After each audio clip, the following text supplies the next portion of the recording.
Shalom jemaat Tuhan, jumpa lagi dalam program Daily Devotion.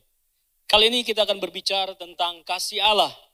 Kita akan sama-sama baca firman Tuhan dalam Yohanes pasal 3 ayat 16. Demikian bunyi firman Allah. Karena begitu besar kasih Allah akan dunia ini, sehingga ia telah mengaruniakan anaknya yang tunggal, supaya setiap orang yang percaya kepadanya tidak binasa, melainkan beroleh hidup yang kekal. Bapak Ibu Saudara yang terkasih, saya ingin mengemukakan 4 bagian penting yang menjadi substansi dari ayat ini. Yang pertama, kasih Allah kepada dunia ini besar. Ayat tadi berkata bahwa karena begitu besar kasih Allah akan dunia ini. Bapak Ibu Saudara yang terkasih, sejatinya kasih Allah itu merata kepada semua orang tanpa membeda-bedakan. Sebab ketika manusia jatuh ke dalam dosa, dikatakan manusia kehilangan kemuliaan Allah dan terancam masuk kepada penghukuman yang kekal. Maka tanpa pandang bulu, tanpa membeda-bedakan, Allah datang ke dalam dunia ini dengan satu tujuan. Dia hendak menyelamatkan umat yang dikasihinya. Yang kedua, di dalam penggalan ayat tadi dalam bagian B dikatakan di sana supaya setiap orang yang percaya kepadanya tidak binasa melainkan beroleh hidup yang kekal. Perhatikan baik-baik Bapak Ibu Saudara yang terkasih, ternyata masuk dalam penggalan kalimat berikutnya sudah ada pengklasifikasian. Sebab dikatakan di sana supaya setiap orang yang percaya. Hanya kepada orang yang percaya. Bagaimana kepada orang yang tidak percaya? Tentunya tidak termasuk dalam klasifikasi ini. Ayat ini berkata, setiap orang yang percaya kepadanya tidak binasa, melainkan beroleh hidup yang kekal. Dengan tegas itu berarti pula bahwa orang yang tidak percaya kepadanya akan binasa dan tidak akan beroleh hidup yang kekal. Nah, Bapak Ibu Saudara yang terkasih, betul, pada poin awal dikatakan bahwa secara menyeluruh kasih Allah itu merata kepada dunia ini.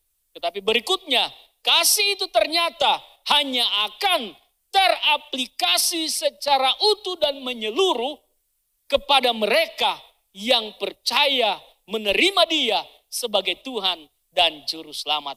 Itulah sebabnya Bapak Ibu Saudara yang terkasih dalam Yesus Kristus, kita patut bersyukur, kita patut berbangga.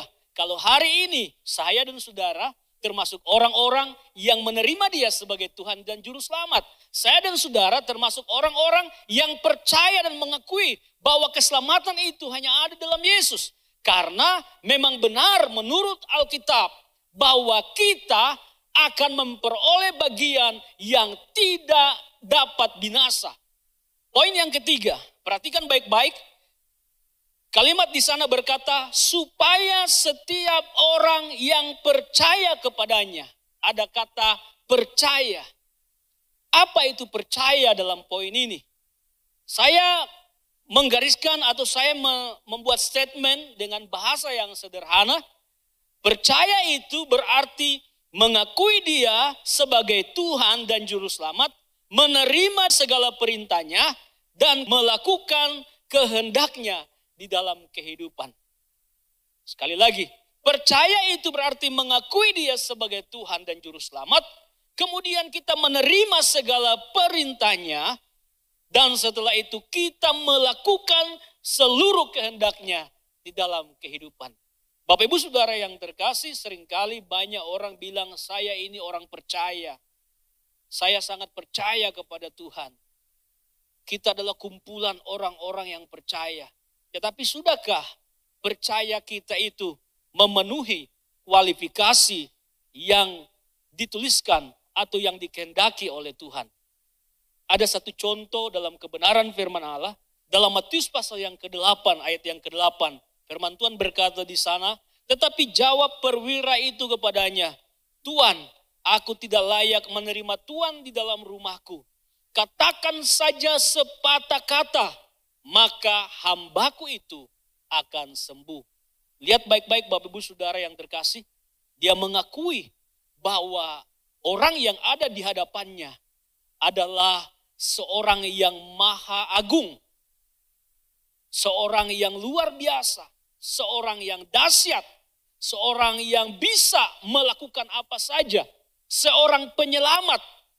Sehingga dia percaya bahwa apapun yang dikatakan oleh orang yang ada di hadapannya, yaitu Yesus Kristus, pasti akan membuahkan mujizat. Pasti akan mendatangkan perkara yang besar. Pasti akan terjadi kesembuhan. Karena pada waktu itu, bawahannya atau anak buah dari perwira ini sedang berada dalam keadaan sakit. Sepatah kata saja yang engkau akan sampaikan, itu akan membuat sebuah perubahan. Dan Bapak Ibu Saudara yang terkasih, kalau kita baca keseluruhan dari kisah ini, maka Yesus memuji iman dari seorang perwira ini. Dia katakan bahwa iman seperti ini sesungguhnya adalah iman yang langka.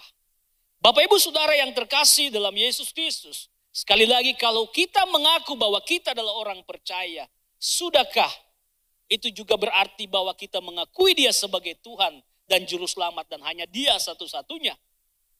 Kemudian sudahkah kita menerima, mengakui semua perkataannya, itu adalah perintah yang wajib kita terima.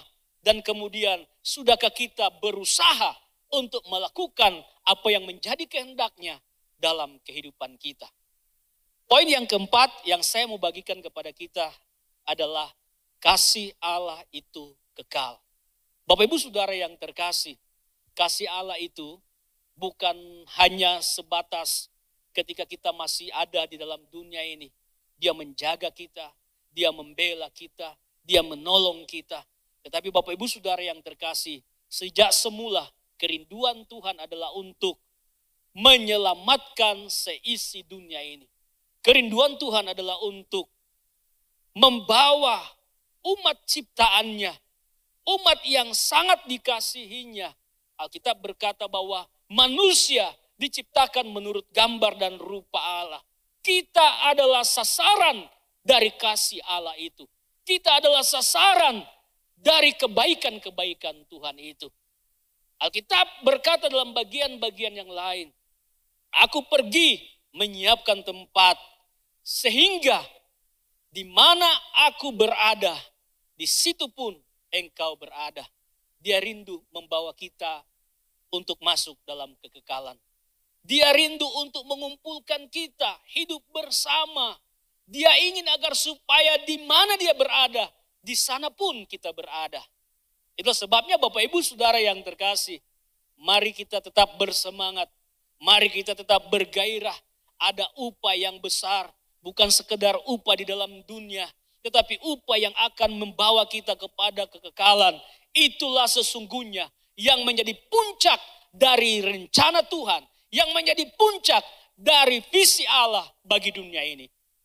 Berbahagialah Bapak Ibu Saudara yang terkasih, kalau hari-hari ini kita mendapati bahwa pribadi kita adalah termasuk dalam bilangan orang-orang yang percaya, orang-orang yang menerima Dia sebagai satu-satunya Tuhan dan Juru Selamat. Biarlah kita terus berjuang, biarlah kita terus bersemangat, bergairah, menghadapi setiap tantangan, menghadapi setiap persoalan. Karena Dia adalah Allah yang mengasihi, dan Dia adalah Allah yang tidak ingin umat tebusannya keluar dari karya penyelamatannya yang mulia. Hari ini biarlah kita kembali merenungkan betapa ada satu sosok pribadi yang sungguh mengasihi kita. Dan kasihnya sudah terbukti. Bukan sekedar perkataan, bukan juga sekedar sebuah impian. Tetapi itu sudah Dia wujudkan lewat pengorbanannya. Kita semua sudah tahu bahwa pribadi Yesus Kristus sudah mati di atas kayu salib demi menebus kehidupan kita. Itulah sebabnya mari jangan ragu, mari jangan putus asa, mari jangan patah semangat. Tetapi kini saatnya untuk engkau bangkit, kini saatnya untuk kita bersemangat. Karena kita tidak berjalan sendiri. Dia tetap mengasihi kita, bahkan Dia rindu untuk membawa kita dalam kekekalan. Dia tidak pernah berhenti mengasihi kita. Dia tidak pernah berhenti untuk terus mencintai kita. Karena Dia adalah kasih. Dan kasih-Nya itu ditujukan kepada saya dan saudara.